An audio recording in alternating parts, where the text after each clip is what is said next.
Hola, muchísimas gracias por estar aquí, por recibirnos. Para empezar esta entrevista, me gustaría saber si me puedes decir tu nombre, la fecha del día de hoy y el lugar en el que estamos. Bueno, me llamo Gustavo Zulamián Oañán. Hoy es 5 de junio de 2025 y estamos en Montevideo, Uruguay. Súper. Y me gustaría comenzar esta entrevista pidiendo que nos platiques un poco de la historia de tu familia, lo que sepas y lo que te sientas cómodo compartiendo, ¿verdad? También decirte que este es tu espacio, entonces lo que quieras contestar, lo contestas, lo que no, no hay ningún problema. Pero quisiera saber si conoces la historia de tu familia antes del genocidio, quiénes eran, de dónde venían, lo que sepas que nos puedas platicar, Sí. Empezamos por ahí. Bueno, soy nieto de inmigrantes armenios. Mis 4 abuelos eran armenios. Mis 4 abuelos fallecieron. Por el lado paterno, mis abuelos eran Artin Zulamián y Aznir Darkhchian, ambos nacidos en la ciudad de Marash, en Cilicia. Okay. Y por parte de madre, mi abuelo Artin Ohanian y mi abuela Armenuhi Domburian. Mi abuelo Artin, nacido en Mersin, y mi abuela Armenuhi, nacida en Adana. O sea que mis 2 abuelos se llamaban igual, Artin. Okay. Que Artin es el diminutivo de Harutiun. Okay. Harutiun en armenio quiere decir resurrección, Pascua. Okay. Quiere decir que el nombre en español sería Pascual. Pascual, okay, Pero, okay. ¿qué pasa? El diminutivo de Harutiun es Artin, y muchas veces el Artin termina siendo el nombre. Okay, el okay, nombre okay. formal. Sí, ya y como los dos se llamaban iguales. Sí. Qué coincidencia. Sí. Y ahora nos puedes contar un poco la historia de tu familia durante el genocidio, cómo es que llegan para acá, qué es lo que pasa, un poquito de eso. Sí. Bueno, en el caso de la familia Zulamián, mis abuelos eran bastante más grandes que mis abuelos paternos, eran bastante mayores respecto a mis abuelos maternos.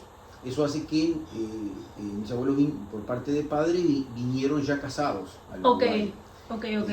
Que quizás en muchas entrevistas se encuentre gente que se conoció acá.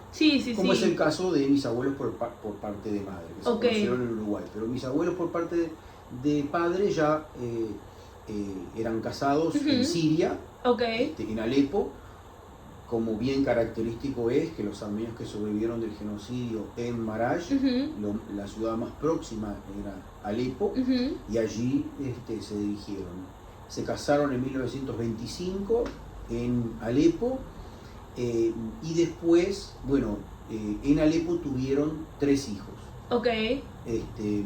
Uno era Tarfandá, acá le decíamos Yolanda, pero Tarfandá el nombre. Azaduhi, libertad en armenio, y Abraham, ese era mi tío. Esos 3 nacieron en Alepo. En el año 30 viene mi abuelo a Montevideo. Primero había ido a San Pablo, donde estaba no tenía familiares. Entonces, después va a Argentina, incluso saca cédula, una cédula de identidad en Argentina, pero enseguida se viene a Montevideo. Eso es en el año 30. Él se dedicaba en Marash era molinero. Picaba ajíes, morrones, todo ese tipo de verdura, digamos. Y bueno, acá se dedicó como la mayoría de los inmigrantes al trabajo ambulante, digamos, ¿no? Pero en el año 30 trae a mi abuela y sus 3 hijos. Es decir, él viene en el 1930, que ese fue un poco el formato de muchos armenios que ya tenían una familia armada en Medio Oriente, ¿no? Entonces, primero vienen, en este caso a Montevideo, logran encontrarse un lugar donde quedarse, que bueno, la mayoría de los armenios fueron al barrio del Cerro de Montevideo. Es lo que... Es decir, ese era un barrio de inmigrantes, tomaban el tranvía número 16, que lo llevaba desde el puerto de Montevideo hasta el barrio del Cerro. Allí obviamente conocían a otros armenios que eran de su propio pueblo, incluso los iban a buscar al puerto. Entonces, bueno, se instala en la zona, en el barrio del Cerro. Una vez que encuentran un trabajo donde quedarse y empiezan a mejorar su situación socioeconómica, allí es que trae a su esposa entonces y a sus 3 hijos en 1932. ¿Tá? Y acá se dedican tenían un almacén. Ellos ya en la zona, en el barrio de La Teja. Ya estando en Montevideo, tiene 4 hijos más. Tiene Úrsula y después tiene 3 varones más. Isaac, Nazaret, viste que todo nombre bíblico, ¿no? Y mi padre, Antonio. Mi padre es el único que no tiene. Sí, porque ni nombre armenio, uno ni fue bíblico, ni turco. Antonio. Bueno, mi abuelo, por supuesto que yo no lo conocí, falleció joven en 1942. Y yo pienso siempre en lo que debe haber sido para mi abuela criar 7 hijos, viuda, sola en un país de inmigrantes, ¿no? Claro. El manejo del idioma español que tenían en esa época, ¿no? No, y después de todo también lo que ya traía claro. desde allá. Con respecto a qué pasó con ellos en Maraj, obviamente que no tengo demasiada información. La poca información que tuve de ellos, porque por ejemplo a mi abuela sí la conocí, pero yo era muy niño cuando falleció. Ella murió en el año 82, pero por supuesto apelo a mi libro Los armenios de Maraj en Uruguay, entre la historia y la memoria de los armenios de Maraj en Uruguay, que de alguna manera se la dedico a mis abuelos, como digo en la dedicatoria en el libro. Pero por ejemplo, yo tenía una tía abuela que bueno, en Maraj, los armenios de Maraj eran poco hayajós. Hayajós es de habla armenia, ¿no? Había una persecución muy severa de la gente que hablaba en armenio. Incluso había escuelas armenias, pero eran requisadas por los soldados turcos. Entonces, muchas de las familias armenias de Maraj no hablaban armenio. Sí, hablan turco, ¿no? Exactamente. En el caso entonces de mis abuelos, por el lado de mi padre, no hablaban armenio. Tanto que yo me di cuenta de chico, digo, ¿cómo es esto? Yo iba a la escuela armenia, fui al colegio Nugarián y liceo Alex Manugán de la UAB, y yo estaba en primer año más o menos de escuela, y con lo que ya manejaba de idioma armenio, dije, yo vivía en una casa de 2 pisos, o sea, arriba vivíamos nosotros y abajo vivía mi abuela. Y yo me acuerdo que bajo un día, tendría 7 años, y bajo para hablar en armenio con mi abuela. Y yo le hablaba en armenio y yo veía que no me respondía. Hasta que en un momento mi abuela me dice, mi hijo, dice, yo no hablo armenio, yo hablo turco.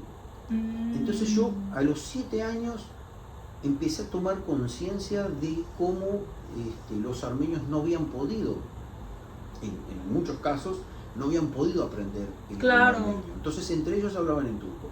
Y precisamente a una bisabuela mía,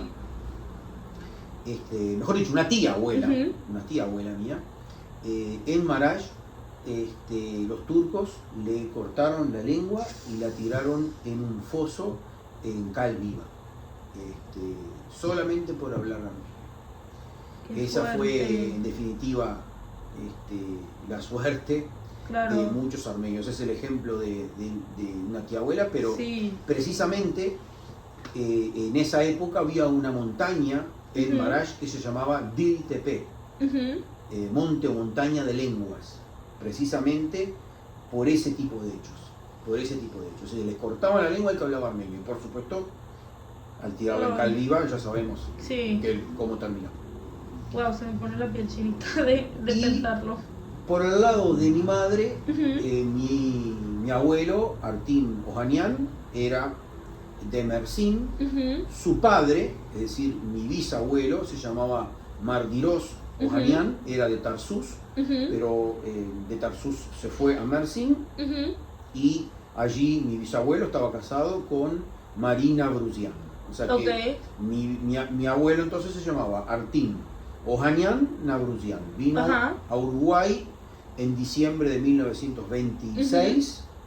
Acá conoció a mi abuela. Mi abuela se llamaba Armenují Domburian, ella era de Adana. Vino a Uruguay mi abuela en el año 31.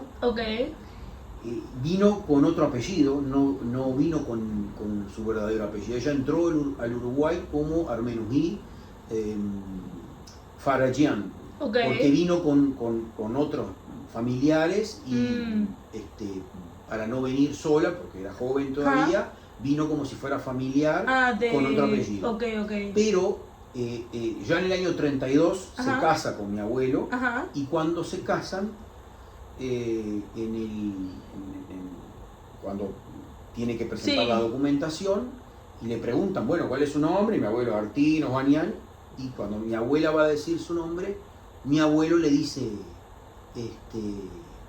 Armen, es Armenují, pero le decía Armen, ¿no? Armenují es el femenino de Armen, pero le decía Armen. Y dice, Armen, decí tu verdadero apellido. Y ahí cambió el apellido. Es decir, el día que se casó, puso su verdadero apellido, que era Domburian.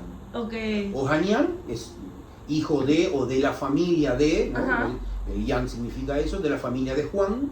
Y Domburian, Dombur, es un instrumento de percusión. Bueno, el segundo apellido de mi abuelo era Nabrusian. Nabruz es el año nuevo para los musulmanes, ¿no? Sí. Mi abuelo Ohanian se dedicó al calzado, tenía taller de calzado, después tuvo una fábrica de calzado y después pasó al rubro del taxi. Mi abuela era ama de casa. Lo interesante del rubro del taxi, perdón, del taller de calzado, como lo desarrolla en el libro de Maraj, era cómo los armenios no solamente al principio se dedicaron al rubro calzado, primero como zapateros ambulantes, ¿verdad? En las calles, con el trespié y el cajón, lustrando o reparando calzados en las calles. Después ya con su propio pequeño taller de calzado y luego una fábrica de calzado. Y te diría que el rubro del calzado fue dominado por los armenios. Sí, por lo que he escuchado es, o sea, una mayoría que vino... Exactamente, y muchos de ellos ya tenían ese oficio en Maraj. Yo en mi libro pongo fotografías del manejo del rubro del calzado en Maraj. Otros, los que no tenían ya todavía ese oficio y que estuvieron viviendo en Líbano o Siria, aprendieron el oficio ahí. Incluso, no es el caso de mis abuelos, pero bueno, mi abuelo sí lo aprendió en Beirut, pero no estuvo en orfanato. Pero muchos aprendieron el oficio del calzado en los orfanatos, particularmente en los orfanatos que tenía la UGAB, la Unión General Armenia de Beneficencia. Entonces allí aprendieron el oficio y claro, cuando vinieron a Uruguay eso les sirvió. Porque además, sin conocer el idioma, eso era un problema. Entonces, en determinado momento el rubro del calzado fue dominado por los armenios. Vos mirabas un libro de avisos de algún espectáculo, de alguna actividad de la colectividad armenia y vos veías prácticamente todo el proceso completo del calzado, desde la publicidad del banco que prestaba dinero, el que vendía cuero, el que vendía el pegamento, el que tenía fábrica de tacos y hormas, hasta el que vendía el zapato ya terminado. Entonces vos veías, y particularmente de Maraj, ¿no? Los marajtsi tenían dominado el rubro del calzado. Qué interesante, digo, historia, y sí, he notado mucho esto del calzado, que creo que, pues sí, como dices tú, una mayoría llegó acá con esa... Después, bueno, con la apertura de la importación de calzados, eso ahí terminaron. Cuando llegaron una vez 12, sí. Exactamente, ¿no? De... abrieron de Brasil y de China. Sí, pues ya. Exactamente. ¿Cómo le ganas? Sí. Pero por el lado, ya que hablé por el lado de mi padre del almacén, también el almacén fue un rubro que dominaron mucho los armenios. Tanto que te puedo decir que 1 de cada 7 almaceneros de Montevideo era armenio. Wow. Pero en el barrio del Cerro, todos, 1 de cada 3 almaceneros era armenio. Sí, porque además era un rubro al cual podían acceder relativamente con facilidad. Porque por ejemplo, armenios que ya estaban instalados con un almacén, le daban algo de mercadería a otro armenio para que abriera su puesto y después su almacén. Y así sucesivamente. Claro. ¿Tá? Entonces hay rubros que desarrollaron los armenios. Particularmente de mi familia, el almacén, y por otro lado, el rubro del calzado y también del taxi. Ok, interesante. No, y también lo que dices ahorita como que me hace sentido que muchos trabajos fueran como lo mismo, por decirlo así, porque como dices tú, pues sí, entre armenios me imagino que se ayudaban, de que, oye, pues mira, yo ya te ayudo, te explico, te digo con quién ir. Hay testimonios de eso. Sí. En el libro yo rescato ese tipo de testimonios porque es muy importante el aporte que hacían. Incluso había publicidad en los libros de aviso de la colectividad armenia de importadores, por ejemplo, de equipamiento de balanzas para los almacenes o para las carnicerías. Entonces había un anuncio, una publicidad destinada a los armenios. Estimados amigos de la colectividad armenia, la empresa tal y cual hace un precio especial de balanza. Evidentemente los armenios estaban en el rubro, ¿no? Sí. Después hubo otros rubros también en los que los armenios estaban mucho, ¿no? Por ejemplo el de fotógrafo. El fotógrafo ambulante. Pero en fotógrafos de plaza, con cámara de cajón, yo tengo una en mi archivo, pero también en el interior del Uruguay. En el interior que la mayoría de la colectividad armenia vivió siempre en Montevideo, o sea, fue una colectividad capitalina. Era muy difícil que los armenios pudieran acceder a tierras, para trabajar la tierra, siendo que la mayoría de los armenios que venían eran campesinos, pero no había manera de acceder a una tierra. Entonces, bueno, vivieron en Montevideo, pero hubo algunos que iban al interior a trabajar de fotógrafos, porque en el interior no había fotógrafos. Entonces hay muchos, incluso algunos se quedaron viviendo, se casaron inclusive con criollos, como decimos acá, con personas que no eran de origen armenio, e inclusive perdieron el contacto con los armenios. Muchos de esos fotógrafos. Qué interesante. Digo, todos los... ¿Cómo se fue adaptando y qué profesiones decidieron ir? Con el tiempo accedieron a los estudios. Claro. Es decir, al principio se iban o a la escuela pública uruguaya, que es gratuita, o también podían ir a la escuela armenia. Es decir, ya en 1931 la colectividad armenia tiene su primera escuela, ¿tá? En el barrio del Cerro. Luego una escuela en La Teja, que es un barrio cercano también, después en La Unión, que era otra de las escuelas, te puedo decir el nombre después si te interesa.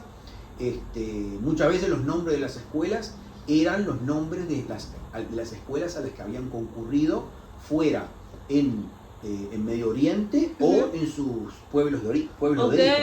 Entonces, por ejemplo, si una escuela se llamaba, por ejemplo, Haigazian, como era la escuela de La Unión, era porque del lugar donde habían venido había una escuela Haigazian. Qué interesante. Después en 1935 se fundó, dos escuelas se fundaron. La escuela Stepanosian, que era de la Unión Compatriótica Armenia de Akşehir, es un pueblo, y después la escuela Nersesian del Centro Nacional Armenio del Uruguay.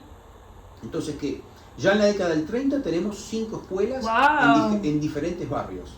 Y los armenios concurren a esas escuelas. Pero en algún momento esas escuelas tuvieron maestros de español también. Entonces no necesitaban ir a la escuela pública. Y ya nada más iban a... Iban claro. solo a la escuela armenia. Pero ¿cuál era el inconveniente que tenía alguna de esas escuelas? La escuela en Uruguay siempre fue de primero a sexto. Primero a sexto año de escuela. Y terminas sexto de escuela y puedes acceder al liceo, o secundaria. Sí. Pero había una escuela armenia, por ejemplo, en La Teja, que era la más numerosa, la escuela Mami Goñán, se llamaba, que tenía de primero a sexto año para varones y de primero a quinto para las niñas. ¿Con qué objetivo? Con el objetivo de que las niñas no fueran al liceo.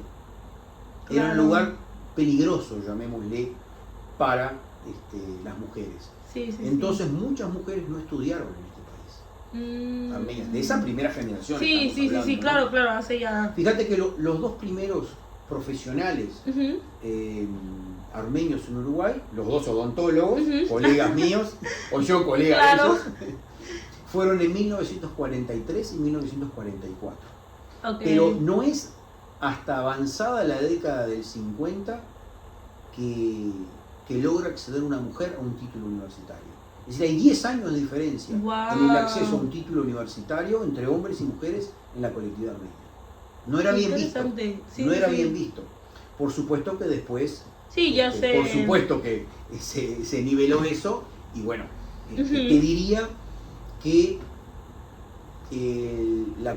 los armenios profesionales son un porcentaje más grande dentro de los profesionales en Uruguay en comparación con lo que corresponden al porcentaje de armenios en Uruguay. Claro. Es decir, para el número de armenios que hay en Uruguay, si no tuviera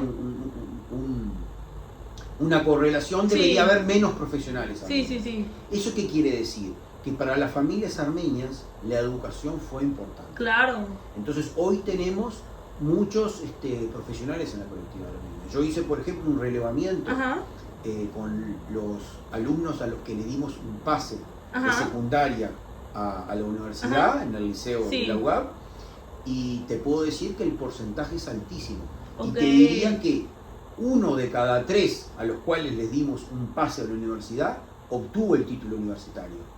Entonces eso es un orgullo para la UAB en particular, pero para la colectividad en general. Sí. Wow, qué interesante. ¿No? Y que yo diría, pues, que el valor, o sea, que sea una comunidad que valora la educación. Particularmente en Uruguay también, un poco parafraseando a la obra Mi hijo el doctor, de un autor uruguayo que es Florencio Sánchez, acá existe esa idea, ya no tanto como antes, pero aquello de Mi hijo el doctor. Sí. De que tener un hijo profesional era un orgullo, ¿no? Claro. Ok, no, qué interesante todo esto que nos platicas. Ahora quiero saber, entrando otra vez como en temas de un poco de tu familia, sí. Que luego regresaremos a todo tu trabajo con la educación y todas estas cosas. Volvemos a la familia. Sí, pero volvemos un poco a la familia. Quiero saber y yo sé que escribiste un libro donde me imagino que también escuchaste muchísimas historias, pero si hay alguna historia que tú escuchaste, puede ser de tu familia o no, sobre el genocidio o sobre la migración, que se quedó muy marcada, o sea, contigo, que nos puedas compartir, que digas, esto lo recuerdo y me duele y me enoja, Bueno, dos aspectos te podría decir. Uno te podría decir, pienso cómo con el genocidio, por supuesto, todos tenemos algún familiar fallecido, por supuesto, sobrevivientes, pero pienso en cómo se desarmaron esas familias. Porque si me pongo a pensar en la familia de mi padre, pienso por el lado de mi abuela, mi abuela por el lado de mi padre. Mi abuela Asnif tenía una hermana, Marí, que también había venido a Montevideo, pero tenía un hermano, Stepan, en San Pablo, tenía una hermana Makruí en León, y un hermano Sarkis en Armenia Soviética. ¿Cómo se desarma? O sea, uno dice, bueno, lograron sobrevivir Sí. parte de la familia, pero cómo esa familia quedó diezmada y separada, en lugares tan distantes, ¿verdad? Es decir, hoy en el mundo que vivimos las distancias se han acortado, por Sí, supuesto, pero- por los viajes, Sí. por la forma de comunicarse, pero pensemos en esa época, Claro. en donde con suerte se escribía una carta y cuánto tardaba en llegar esa carta. No, y con suerte sabías la ubicación, o sea... Exactamente. Y es interesante, no lo vi en mi familia, pero cómo familiares buscaban a otros familiares a través de comunicados en la prensa armenia. Es decir, fulano busca a no sé quién, Wow. que era de tal pueblo, con tales características, su padre llamaba así, su madre llamaba así, con tales características físicas inclusive. Por otro lado, pienso en la historia de mi abuelo Ohanian. Ellos eran de Mersin. En 1914, cuando ven la movida, que ven un poco lo que estaba pasando, ellos contratan un guía kurdo, se esconden en las montañas y vuelven en 1918. Es decir, sobreviven a las matanzas, en este caso de Mersin,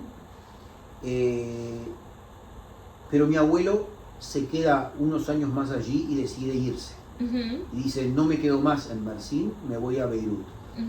Y mi abuelo fue el único que se fue.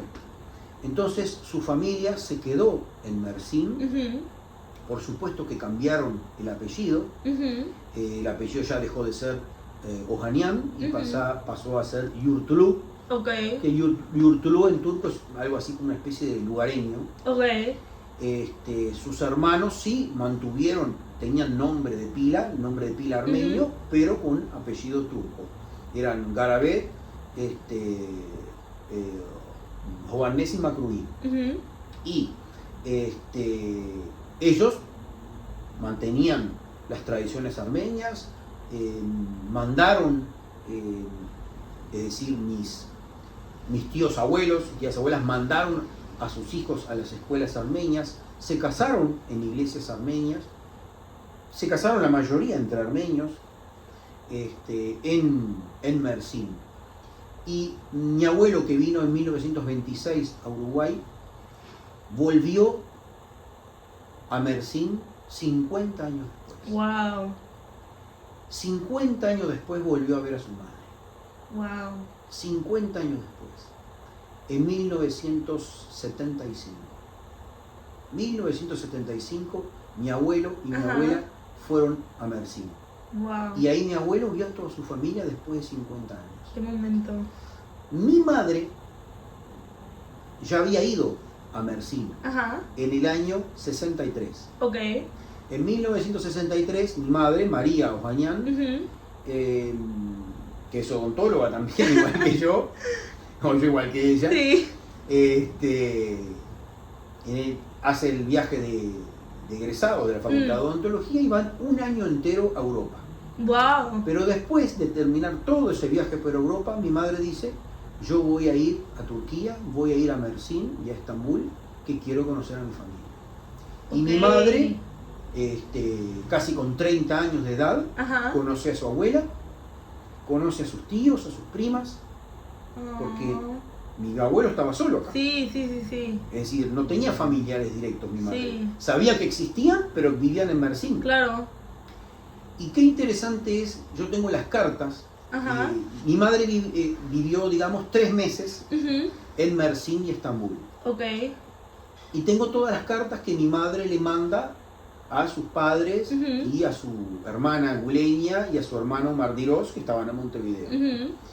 Y en una de esas cartas, mi madre le dice, no me acuerdo a cuál de los hermanos, le dice, no le hable mucho a papá, o sea, a mi abuelo, no le hable mucho a papá de la idea de ir a Mersin, o sea, de venir a Mersin. Eso le decía a mi madre que estaba allí.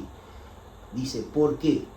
Porque ya se han visto casos de armenios, no ancianos, pero de 70 años mayores, o más, mayores, que los obligaron a hacer el servicio militar en Turquía. Entonces dice, no estimulen mucho a papá para que venga a No Mersin. puede ser. Bueno, eso fue el año 63. Ajá. Pasaron los años y por supuesto en el año 75 mi abuelo va a Mersin y se reencuentra con su madre. Wow. Pero lo interesante también de esto es un aspecto también a tomar en cuenta, es con qué documentación va mi abuelo a Turquía. Sí. No nos olvidemos que los armenios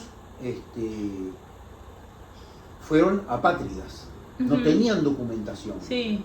Muchos estando en Medio Oriente terminan teniendo pasaporte francés o pasaporte libanés o sacan ciudadanía siria, pero o incluso con pasaporte Nansen, ¿verdad? El pasaporte de Fridtjof Nansen, noruego que generó ese documento desde la Sociedad de las Naciones para todos aquellos que no tenían documentación. Y a Uruguay también vinieron muchos armenios con ese pasaporte Nansen. Dicho sea de paso, el pasaporte Nansen es aceptado por el Estado uruguayo para ingresar al Uruguay a los inmigrantes en 1925. El presidente uruguayo, el ingeniero José Cerrato, en 1925 hace un decreto que permite que inmigrantes ingresen con pasaporte Nansen al Uruguay. Y muchos armenios ingresaron con ese pasaporte. Sí. Pero ¿qué pasa? En el año 51 comienza a hacerse una gestión gracias a Harutyun Rupeñán, que era el director de la audición Radio Armenia, la primera audición armenia que se fundó en el Uruguay.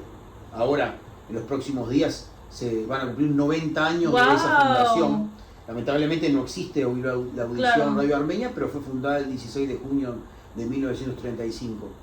Y Rupeñán, en el año 1951, comienza una campaña, una gestión ante la Corte Electoral del Uruguay, que termina permitiendo que a partir de 1953 los armenios tramiten una modificación en su carta de ciudadanía, en el que en el documento dice nacido, por ejemplo, mi abuelo nacido en Mersin, Armenia, o mi abuela nacida en Adana, Armenia. En el libro de Marash van a ver, porque hay un capítulo dedicado a los documentos, hay armenios nacidos en Marash que tramitaron eso y lograron tener un documento que dijera nacido en Marash, Armenia. Pero volviendo entonces a mi abuelo, con esos documentos, con el pasaporte que decía, y la cédula que decía, la cédula de la identidad uruguaya, nacido en Mersin, Armenia o Adana, Armenia, para ir a Turquía tenían que sacar la visa. Entonces la documentación fue enviada a Buenos Aires y la embajada de Turquía, al ver esa documentación, no les aceptó esos documentos, se rieron. Como Adana, Armenia, Mersin, Armenia, sabiendo que Adana y Mersin tampoco eran parte de la Armenia occidental, ¿verdad? Pero sí de Cilicia, lo que fue el reino armenio de Cilicia. Y bueno, terminaron yendo por el Líbano y haciendo el trámite de la visa en el Líbano. Así de esa manera pudieron ingresar. Entonces yo hoy reflexiono, ¿no? Y yo pienso, desde hace poco tiempo tengo el pasaporte de la República de Armenia, que es y soy ciudadano de la República de Armenia. Entonces yo pienso, mis abuelos vinieron con otro tipo de documentación, nunca fueron parte de la República de Armenia. Es más, cuando ellos nacieron, tampoco existía la República de Armenia, es decir, porque en todo caso habría que remontarse a 1918, pero haber estado en ese lugar para haber sido ciudadanos de la República de Armenia de 1918. Ellos, por supuesto, mis abuelos habían nacido antes. Mis abuelos por el lado de mi padre habían nacido en el siglo XIX, fines del siglo XIX. Entonces, pienso en eso, ¿no? Cómo los armenios eran apátridas, no tenían documentos, lograron en Uruguay, que es una cosa muy particular, modificar su documentación. Y yo hoy, nieto de esos 4 inmigrantes armenios, existiendo la República de Armenia me reconoce como ciudadano de Armenia, por lo que me ha dicho la embajada. Parece que soy el primero que logró hacer desde que está la embajada la ciudadanía de Armenia, y me entregó el pasaporte y yo estoy feliz. Claro, estoy feliz, no se nota. Y habiendo hecho este trámite, ahora lo voy a hacer para mis hijas también. Ay, no, qué padre. Entonces, pienso en lo que ha sido la vida para el pueblo armenio, ¿no? Y a pesar de todo, hoy estamos acá, existe una República de Armenia, a pesar de las dificultades, a pesar de los genocidios, a pesar de las guerras, a pesar de haber perdido Artsaj, a pesar de los pesares, sigue de pie. Es un pueblo que sigue de pie. Claro, no, digo que creo que es, o sea, un pueblo, como dices, muy fuerte, muy resiliente, con todas esas historias que me cuentas tú y que me han estado contando, pero me encanta cómo o sea, sigue y tan lejos sigue esta conexión y sigue el decir, oye, yo quiero mi pasaporte y yo quiero ser ciudadano. O sea, se me hace eso algo como muy, muy padre y muy característico, creo, de la comunidad acá en Uruguay. Creo que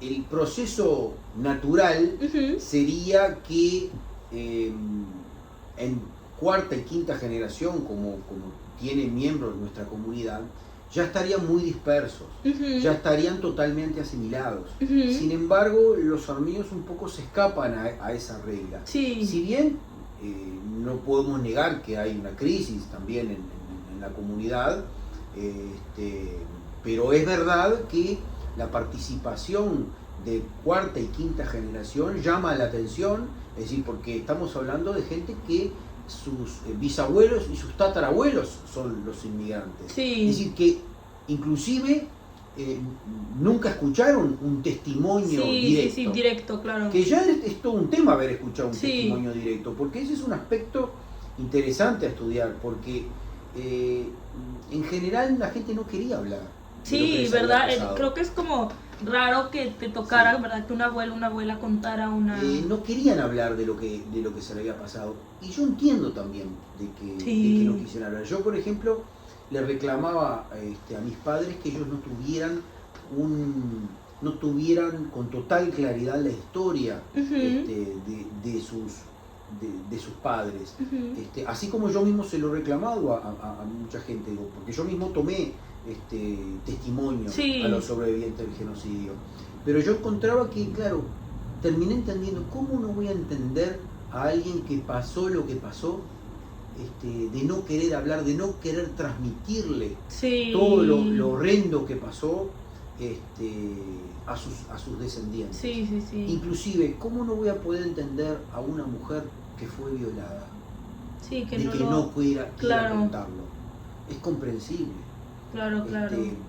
Sí creo que, si bien hay muchos testimonios y libros con testimonios, ojalá hubiera habido muchos más. Ojalá hubiera habido muchos más. Sí, pero como dices tú, es un tema pues que uno entiende por qué no se quiso hablar y por qué no se compartió, pues porque me imagino que llegaban y ya querían que eso quedara atrás, ¿no? Y tan traumante, y, o sea... Era como empezar de vuelta en un nuevo país. Sí. Estaba en un lugar en donde podían vivir con tranquilidad, inclusive particularmente en este Uruguay, que les permitió seguir viviendo como armenios, mantener sus tradiciones, sus costumbres, levantar sus iglesias, sus escuelas. De hecho, esta es una comunidad, un país con una comunidad armenia que tiene una presencia importante en la ciudad. ¿Verdad? Se ve la presencia de la comunidad armenia. No, que digo, qué interesante todo, y como dices tú, es una comunidad muy preservada, creo, aquí en Uruguay. Incluso, mira, la conmemoración del genocidio también tuvo, te diría, hasta la década del 60, una conmemoración del genocidio armenio más hacia adentro. Recién es en la década del 60 que comienza a exteriorizar esa conmemoración y hacerse pública. Sí. Es decir, antes era una conmemoración interna y luego se hizo una conmemoración pública, por supuesto, ¿no? Claro. Desde la década del 60 hasta ahora. Sí. Y bueno, creo que también parte de la como fuerza de la comunidad viene un poco también de cierta manera, y digo, y esa es un poco mi opinión por lo que he escuchado, del apoyo que han tenido del país también. Bueno, Uruguay fue el primero en reconocer el genocidio y ha sido un país que pues ha recibido bien, eso es real, a la comunidad. Los armenios fueron bien recibidos en este país, siempre se han sentido cómodos. Claro. Y si bien puede decirse que en alguna ocasión puntual o en relacionamientos puntuales puede haber habido alguna situación de discriminación, en general no ha habido discriminación en este país. Los armenios se han sentido cómodos y sus hijos y sus nietos han sido tan uruguayos como el resto de la población nacida en este país, ¿no? Sí. Ok, y ahora me gustaría entrar un poquito hacia tu historia. No sé, bueno, tú naces aquí en Montevideo, ¿sí? Ok, y digo, nos has platicado un poco, pero no sé si me puedes platicar un poquito sobre tu infancia. ¿Cómo fue? ¿A qué colegio fuiste? Que bueno, ya no platicaste, pero otra vez. ¿En qué instituciones estabas involucrado cuando eras niño? ¿Cómo fue crecer siendo un armenio aquí en Uruguay? Sí, mis padres, nosotros, tengo un hermano 2 años mayor que yo, cuando tuvieron que decidir, a qué escuela vamos a mandar a nuestros hijos, habían pensado en el liceo francés. Okay. Pero justamente cuando ya estábamos cercanos a empezar la escuela, abre el colegio Nubarián de la UAB. Entonces, a partir de eso, nos mandan a mi hermano y a mí al colegio Nubarián, Liceo Alex Manubian. Nosotros hicimos toda la escolaridad, es decir, desde nivel preescolares hasta sexto de liceo. Completo allí. Preescolares o nivel inicial, como se le dice ahora, primaria y secundaria. Entonces fuimos al colegio Nubarián, Liceo Alex Manubian de la UAB. Nosotros teníamos inclusive una vida social dentro de la colectividad armenia, participando de la vida comunitaria en general y particularmente de la UAB como alumnos y también como scout. Mi hermano y yo éramos scouts. Grupo Scout Yerevan 50. Que existe ahora.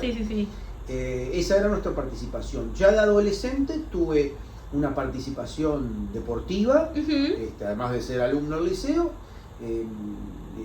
Jugaba al fútbol en los planteles deportivos de la UAB, de la institución. Teníamos mucha participación también de actividades que podía hacer Marash. Nosotros, por el lado de mi padre, somos de ese pueblo, por lo tanto participábamos de actividades de la Unión Compatriótica Armenia de Marash, y teníamos también mucha participación en todo aquello que organizaba la Visión Radio Armenia, dirigida por Harutin Rupeñán. Cuando yo termino el liceo, simultáneamente a mi ingreso a la facultad, ¿no? Ingresé a la facultad de odontología, soy doctor en odontología. Simultáneamente a eso tenía una actividad como dirigente juvenil en la UAB. En los años 90 fui presidente de Liga de Jóvenes. Liga de Jóvenes es la rama juvenil de la UAB.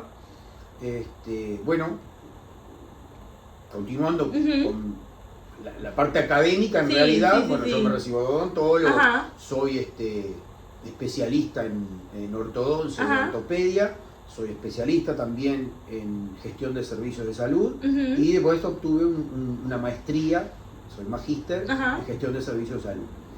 Pero siempre todo es mi trabajo de eso y vivo de eso. Claro. Soy docente también de gestión en la Facultad de Odontología, pero siempre en paralelo con mi vida comunitaria, con mi vida de colectividad. En determinado momento además de mi participación institucional, yo editaba una revista que se llamaba Hain Danik, Familia Armenia. Eso era un emprendimiento familiar, privado, no era institucional, en el cual tengo muy buenos recuerdos de esa etapa, porque no solamente teníamos una producción literaria, digamos, sino que además le dábamos espacio a mucha gente que no tenía dónde escribir, por ejemplo, dónde tener esas posibilidades. Nosotros dábamos esa posibilidad a través de nuestra revista, la revista Hain Danik se llamaba. Bueno, después fui directivo de la UGAP, fui presidente del Consejo Directivo de la Unión General Armenia de Beneficencia, de la filial de Uruguay. Fui presidente también de la Comisión Administradora y Consejo Educacional del Colegio Noverán de la UGAP. Okay. Estuve muchos años simultáneamente presidiendo las dos cosas, la parte educativa y la parte institucional. Ok, qué interesante. Pero también siempre, más allá de esa parte institucional, siempre he tratado de estar en la organización de eventos culturales, ¿no? Como que la comunidad me asocia con eso, ¿no? Particularmente, quién soy, miro hacia atrás y creo que una de las cosas más importantes que he hecho para la comunidad ha sido el rescate de la memoria, sea entrevistando a sobrevivientes del genocidio o sea rescatando documentación. Algunas cosas que las volqué en su momento en mi revista, pero particularmente en este libro, Los Amigos de Maraya en Uruguay, y en otros libros que están en proceso. Este año, dentro de algunos meses, va a salir otro libro. Ese libro se va a llamar La Escuela en Narcesián, del Centro Nacional Armenio del Uruguay. Esa fue una escuela que funcionó desde 1935 a 1967. Esa escuela en Narcesián no desapareció en ese año, porque se unificó con todas las demás escuelas que había, porque hubo un periodo en que tuvimos una escuela sola en la colectividad, que fue del año 68 a 72. Pero el archivo fotográfico de la colectividad armenia que tengo, creo que sería de imágenes en general, lo más importante. Yo creo que 30 o 35.000 fotografías de la colectividad armenia. Todo digitalizado todavía no está, una parte sí, pero bueno, creo que ese ha sido un poco el trabajo que pienso que más valioso que súper valioso, porque bueno, es parecido a un poco lo que queremos hacer nosotros, es inmortalizar estas historias, ¿verdad? Y que no se pierdan en el baúl de los recuerdos, que no se pierdan en el... Si se perdiera el baúl de los recuerdos, no me preocuparía tanto en comparación con que se pierda directamente. Porque hay materiales que han desaparecido. Personas que lamentablemente no le ha interesado mantener ese tipo de documentación y se pierde. Entonces, también estoy escribiendo un libro sobre la historia de la Unión General Armenia de Beneficencia en Uruguay. Y bueno, eso me da mucha satisfacción. Se nota, cuando hablas del tema, como la pasión que transmites por todo esto. Y ahora, entrando un poco en este libro que escribiste, ¿me puedes platicar, nos compartiste un poco, pero ¿de dónde nace la idea? ¿Por qué? ¿Cómo fue el proceso de recolectar estas historias? A ver, este es un libro de 500 páginas que no sé cómo hice, pero lo escribí en 1 año y medio. Todavía no sé cómo hice. Impresionante. Porque además, diría el 95% del contenido del libro, a pesar de tener un archivo importante, no lo tenía. Es decir, el 95% del contenido del libro fue generado para este libro. Yo tenía solamente, te diría, el capítulo dedicado básicamente a los armenios católicos de Uruguay, básicamente la familia Quecheyian, que es una familia grande, proveniente de Maraj, de los cuales de los 8 hijos, 5 religiosos, ¿sí? 2 curas y 3 monjas. Entonces, yo había hecho una investigación en su momento sobre la comunidad armenia católica en el Uruguay, había hecho un documental sobre eso en el año 2010. Entonces, solamente tenía, diría, el material para elaborar ese capítulo. Pero después todos los demás capítulos fueron elaborados especialmente. Y hay algunos capítulos, yo te diría que este libro, si bien es entre la historia y la memoria de los armenios de Maraj en el Uruguay, acá está la historia de la colectividad armenia.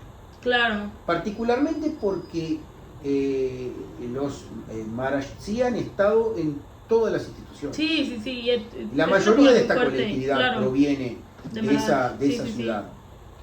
Y digo de esa ciudad porque no era un pueblito, no por desmerecer a otros, pero era una ciudad que en ese momento tenía más de 60.000 habitantes. Y entonces hay capítulos en el que prácticamente hablo de la historia de la colectividad armenia. Hay algunos capítulos que me parecieron muy interesantes, como el capítulo dedicado a los documentos, de cómo vinieron los armenios, o qué trajeron los armenios, porque prácticamente trajeron pocas cosas. Sí.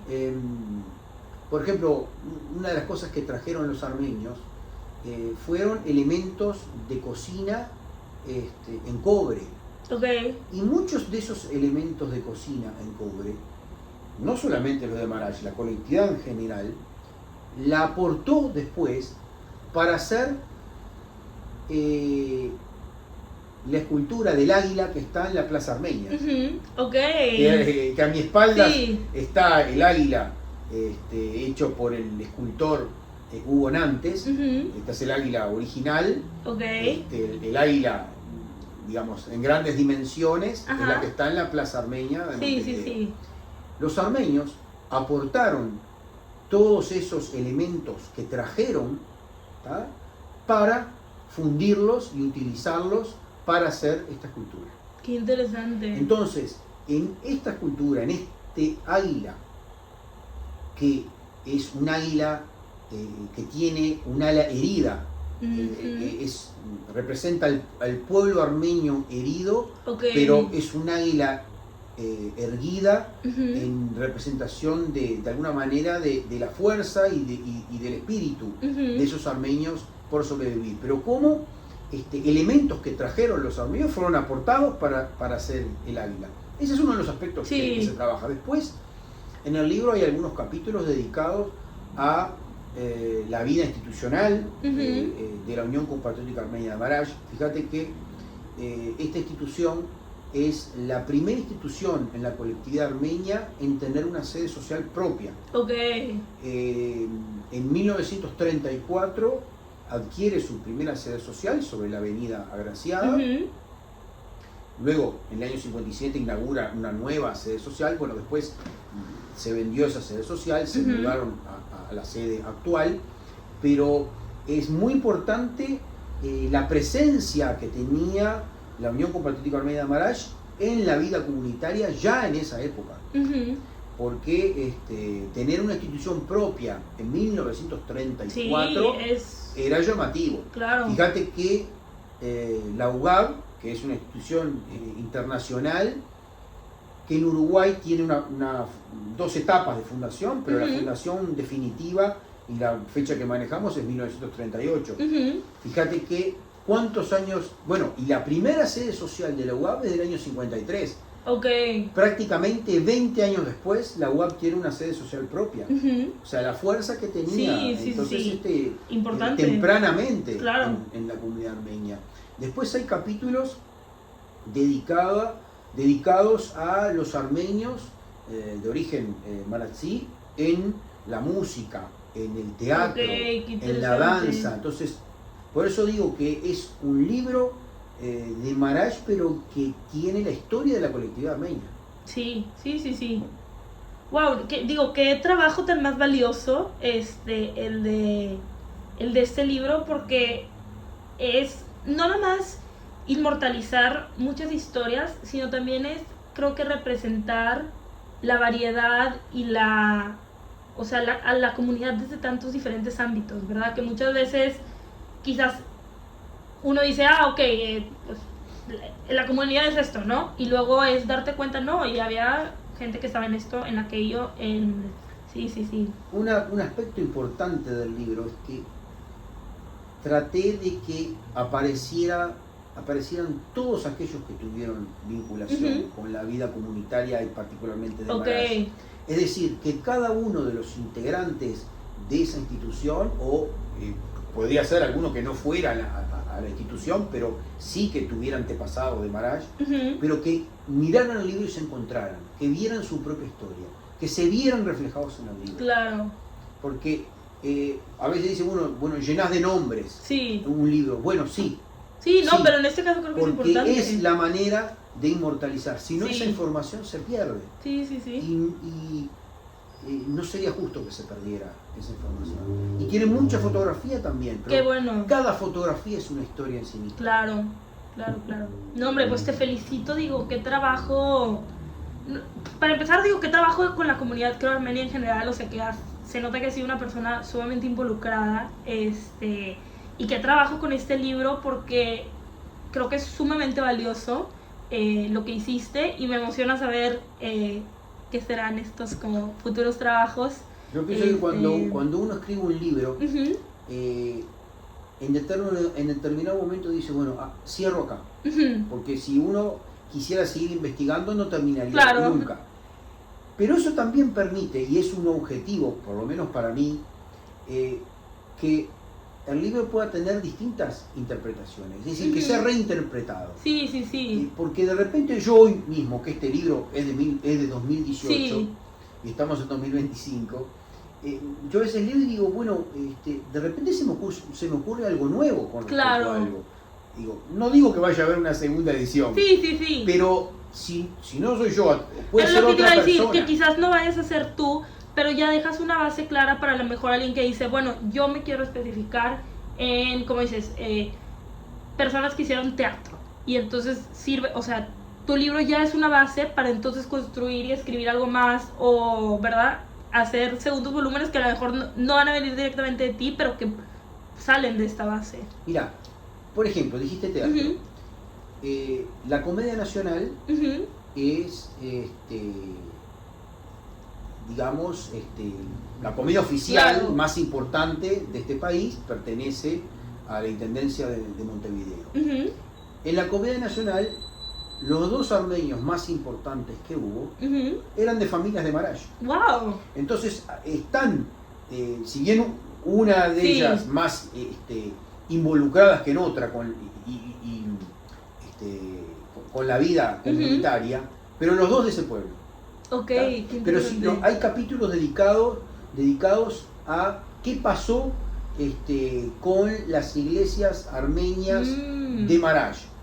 Pero después vengo a Montevideo, como los líderes espirituales de esas iglesias también eran de Maraj. Sea de la Iglesia Apostólica Ortodoxa Armenia, a través de Bartabet Nerses Dolapchian, sea a través en la Iglesia Católica Armenia, a través de la familia Kechejian, primero con Serafín Kechejian, después con Rafael y su hermano Antonio Kechejian, o en una de las iglesias evangélicas con Harutiun Gazarian. Es decir, todos esos líderes religiosos eran nacidos en Maraj o descendientes de familias de Maraj. Entonces, si vos querés hoy leer una biografía sobre Bartabet Nerses Dolapchian, la archimandrita Nerses Dolapchian, no hay en otro lugar. Solo lo lees acá. No está escrito en otro lado. No digo que mañana no pueda hacer algo más o más grande o mejor, inclusive. Pero hoy lo que hay es esto. No hay otra cosa. Si hoy dice, bueno, la historia de la música armenia en la colectividad. Bueno, acá hay un capítulo dedicado a eso, que vuelvo a decir, no digo que esté todo, pero es una base muy importante, porque no hay otra cosa además. No es que tenga valor porque no hay otra cosa, Tiene No, valor pero- por sí mismo, sí. pero además porque no hay otras cosas. No, y como dices, porque es una base sólida a poder, o sea, a que no, en una parte que no se olviden esas figuras, pero también a que se pueda construir su historia a partir de lo que tú ya dejas, que se me hace algo súper valioso. Exactamente. Ok, y ahora te quisiera preguntar, como alguien que ha trabajado tanto en preservar la identidad y la comunidad armenia, digo, desde lo que he aprendido el día de hoy, para ti, ¿por qué es importante? O sea, ¿por qué hay que seguir preservando la tradición y preservando las historias y preservando la cultura? Estando, puedes decir, pues tan lejos de Armenia directamente. Tomando desde lo último, Ujú. tan lejos y tan cerca. Porque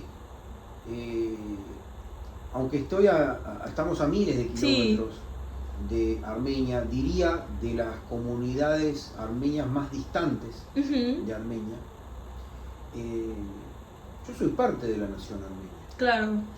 Hoy soy ciudadano de la República Sí. Armenia, pero aún así, es decir, si no fuera ciudadano de la República Armenia, no necesito un documento que diga que soy armenio. Yo soy armenio, Sí.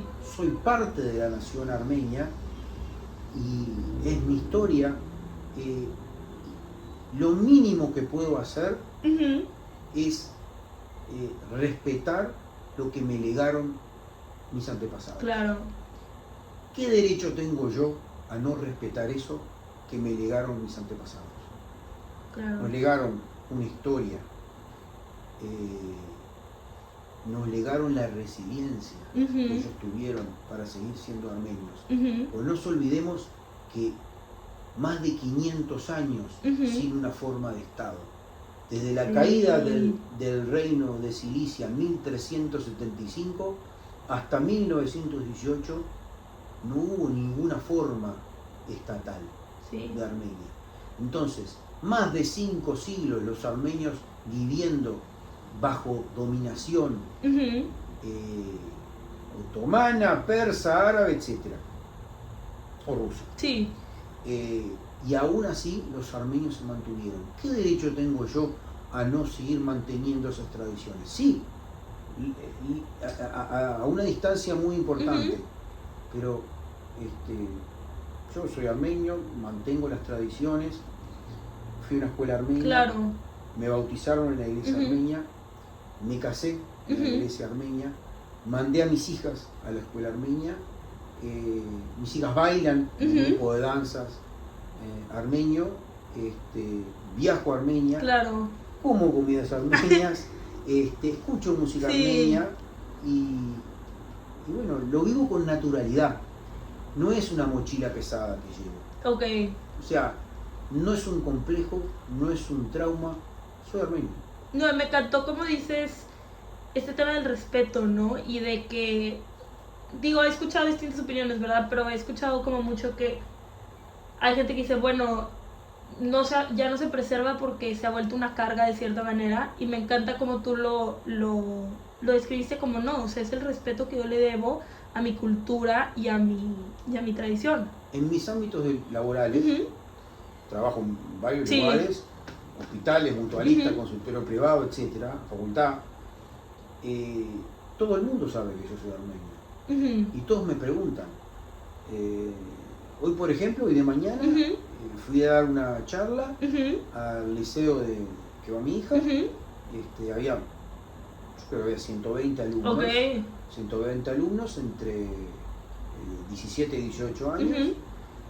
Yo me sorprendí de la atención que prestaron cada uno de ellos, ¿no? Y quedé muy conforme. Y yo voy de frente con mi condición de armenio. Claro. Hasta mi auto tiene una chapa adelante que dice armenio. Sí. Pero lo vivo, con naturalidad. Claro. Es decir, no tengo conflictos con eso, no tengo ningún problema, lo vivo con total naturalidad. Soy armenio. Sí.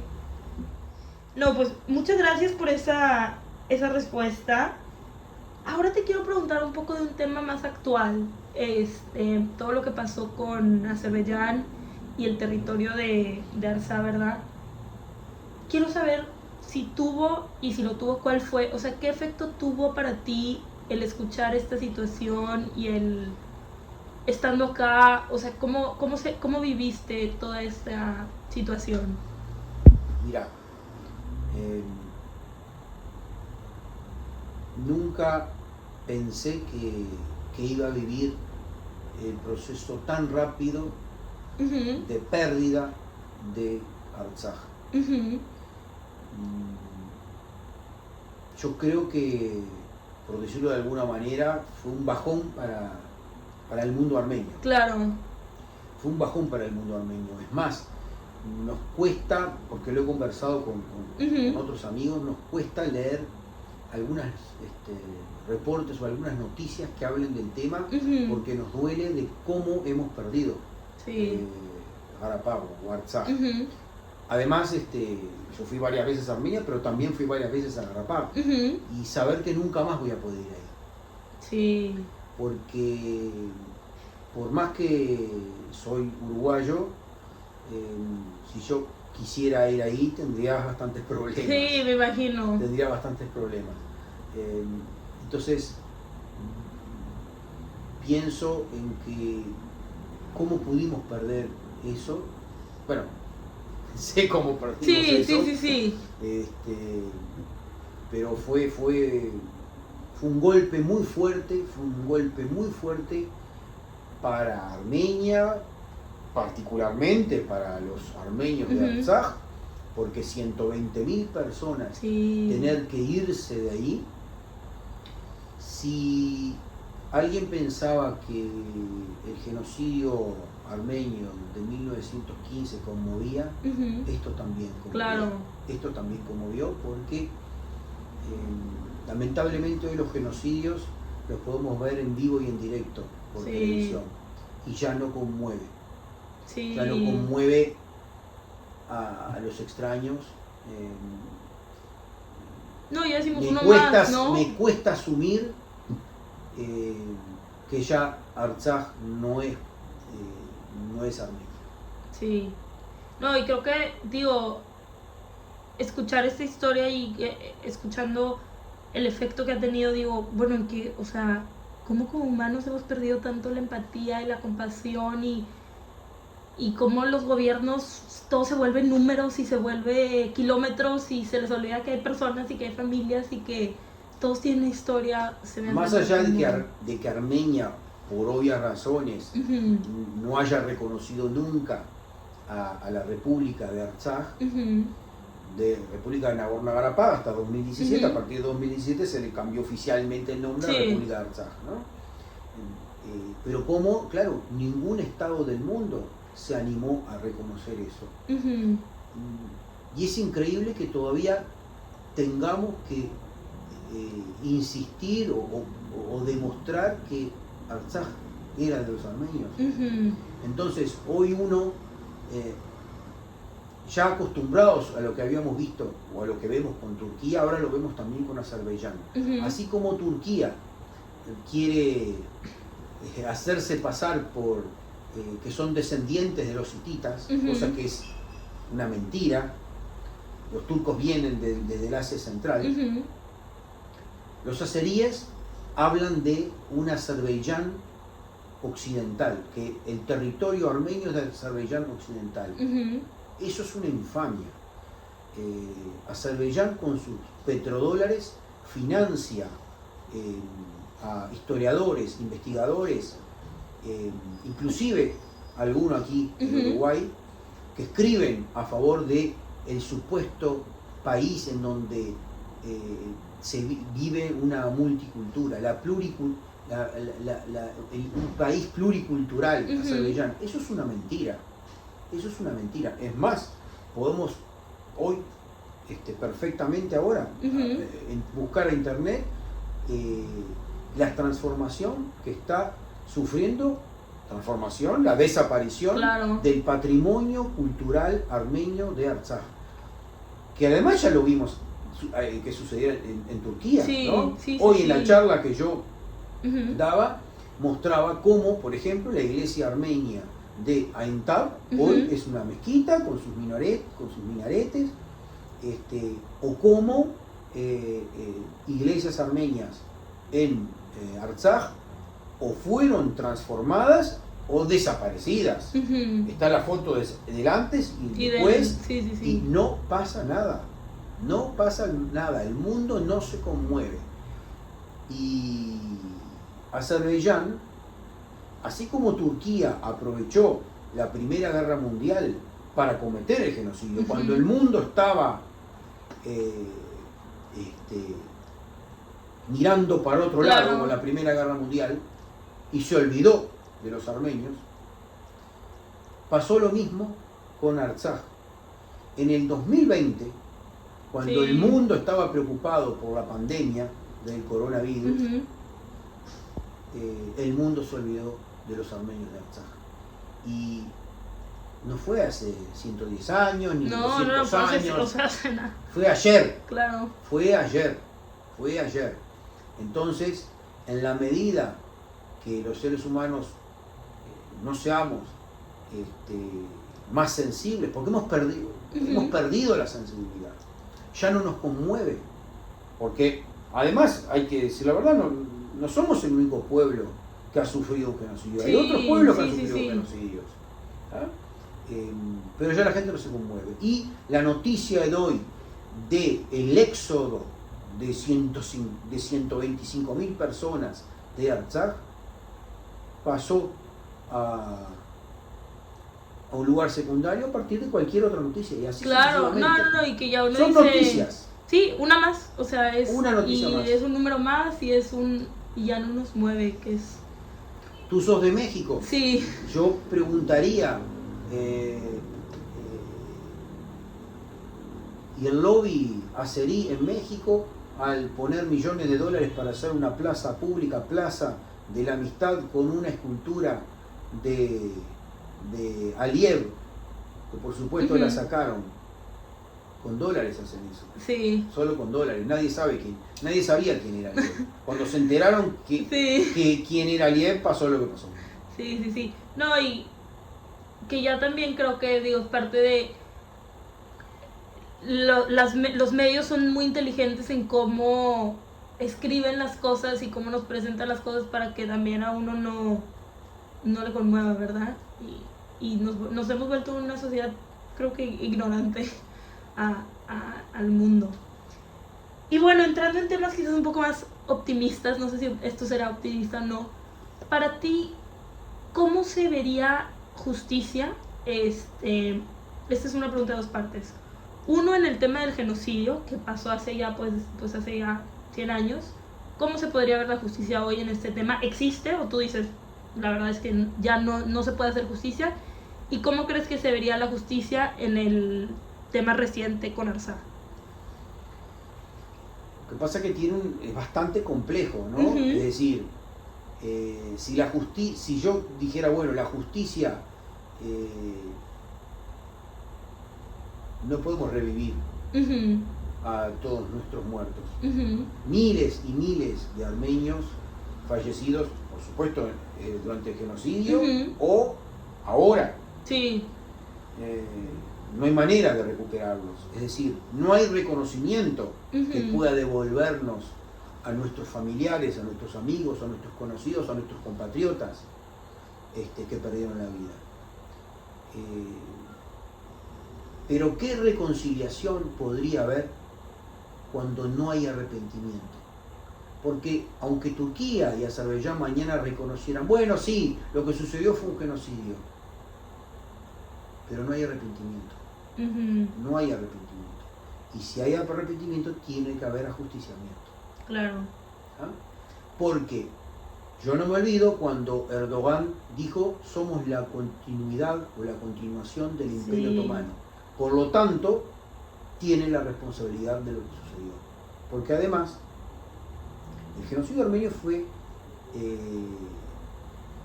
cometido y ejecutado en 3 regímenes sucesivos.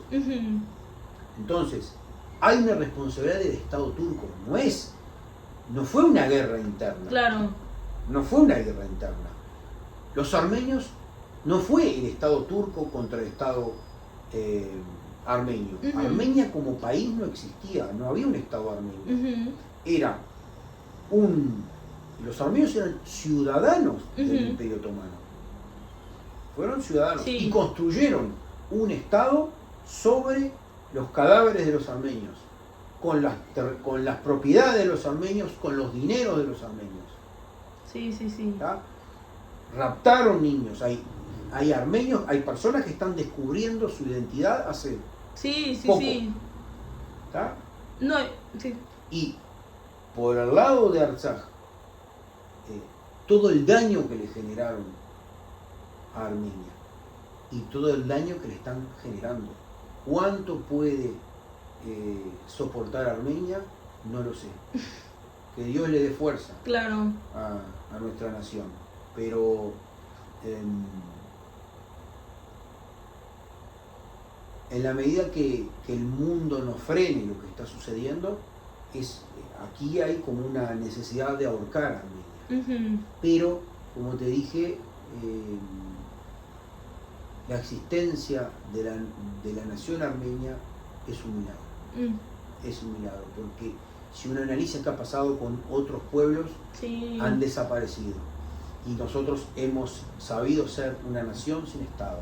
Hoy tenemos un Estado y hay que fortalecer a este Estado, independientemente de lo que pensemos del gobierno de turno. Antes, si era soviético, o antes si era Tashnak-Sagan, o ahora si es Paginian, o el que sea. Estoy más allá de los gobiernos de Armenia. No, y se me hacen, dos puntos que se me hacen como muy valiosos de lo que dijiste. El primero es este tema del arrepentimiento, ¿verdad? Que sí, o sea, que ¿cómo se va a hablar de justicia si no hay arrepentimiento? No solamente no hay arrepentimiento, se educa a los niños en Azerbaiyán en el odio a lo armenio. Se enseña a los niños azeríes a odiar a los armenios. Y así es imposible. Es decir, porque se supone que Turquía siempre va a estar ahí, Armenia siempre va a estar ahí y Azerbaiyán siempre va a estar ahí. Los azeríes inventan también una historia que busquemos una enciclopedia británica, por ejemplo, ¿no? De un poco más de 100 años, a ver dónde está la nación azerbaiyana. Azerbaiyán es un invento. No, y me duele esto de decir educamos con odio, ¿no? O sea, qué triste que en este punto de la humanidad sigamos queriendo transmitir el odio. Se me hace algo como muy, muy fuerte. Pero bueno, para empezar ahora a concluir un poco esta entrevista que ha sido súper, súper interesante, y yo creo que podríamos estar horas y horas platicando, que eso lo valoro muchísimo. Quiero preguntarle, para usted, y quizás otra vez esta sea una pregunta difícil, ¿qué significa ser armenio? ¿Cómo lo describiría? ¿Qué significa? ¿Y qué ha significado crecer armenio y ser armenio? Ser armenio es ser parte de una nación con características comunes a otros armenios, que tenemos una historia, que tenemos un pasado, que tenemos un presente, pero también tenemos un futuro. Y la nación armenia ha dado al mundo músicos, arquitectos, historiadores, distintos tipos y pienso que, como dije hoy, yo lo llevo con total orgullo. No me cuestiono demasiado. Soy armenio. O sea, y ya, no me cuestiono demasiado. Lo llevo con orgullo, ¿no? Claro. Está marcado en la frente, marcado a fuego. Qué bonito. Y así se los transmito a mis hijas, ¿no? Sí, que eso también es muy importante, ¿no? Que, como decía usted más temprano, no es una mochila pesada que hay que cargar sino es algo que se respeta y que se tiene con orgullo. No es una mochila porque está dentro mío, claro. Es parte de mí. Yo vivo mi armenidad intensamente. Soy las 24 horas armenio. Qué bonito, me da gusto. Y en su experiencia de vida, ¿qué cree que eso, no tiene que ser nada más una cosa, pero como de lo más importante para poder mantener su identidad a la distancia, ¿no? O sea, ¿cuáles han sido sus puntos claves para poder mantener este orgullo y esta identidad a la distancia? Cuanto más estudias y conoces la historia o la creación de los armenios, más orgulloso te sentís. Una parte importante para mí es mi condición de cristiano y feligrés de la Iglesia Apostólica Armenia, ¿no? Yo creo que eso lo llevamos con orgullo. Yo sé que muchas veces los armenios decimos, bueno, somos la primera nación que adoptó el Estado, adoptó la como el cristianismo como religión oficial del Estado. Sí, eso es una frase hecha, pero es verdad. Claro. Es verdad y lo asumo con naturalidad. Lo asumo con naturalidad, no me explico demasiado, mantengo mis costumbres y mis tradiciones, y bueno, cada tanto viajo a Armenia y tengo amistades armenias y por supuesto y no armenias también, ¿no? Está clarísimo. Pero lo digo con naturalidad, pero con tanta naturalidad que si yo estoy escuchando música, puedo pasar de un tema en inglés o en español, en armenio, va pasando y para mí es lo mismo. O sea, lo vivo con naturalidad, no me cuestiono, no necesito buscarle una explicación. ¿Por qué me siento armenio? Soy armenio. Claro. No, eso se me hace muy, muy bonito y muy, o sea... Lo quiero hacer incluso sencillo. Claro, no. Que eso es algo, creo que muy bueno, porque he escuchado en este proceso como historias donde hay más conflicto, ¿no? Entre, bueno, es que estoy y no soy, y esto y lo otro, y se me hace muy lindo que usted diga, o sea, es algo que vivo de manera sencilla, que está dentro de mí, que no me cuesta, que... Y Becat hace referencia a la música, no puedo pasar de estar escuchando en inglés, en armenio, en español, y para mí es todo lo mismo, ¿no? Creo que es algo muy, muy bonito. Y ahora sí, como última pregunta, si usted pudiera describirse a usted, a su identidad, quién es usted, con 3 palabras, a día de hoy, o sea, quién es usted hoy, ¿qué palabras usaría? Dirían, soy un buen armenio. Súper bien. Soy un buen armenio. Bueno, pues estas son todas las preguntas que tengo yo. Si hay algo más que nos quiera compartir, que nos quiera decir. A las órdenes. Muchísimas gracias por recibirme, por aceptar esta entrevista y bueno, ha sido un placer para mí escucharlo y conocer su historia y todo el trabajo que ha hecho por la comunidad. Bueno, a las órdenes. Muchas gracias.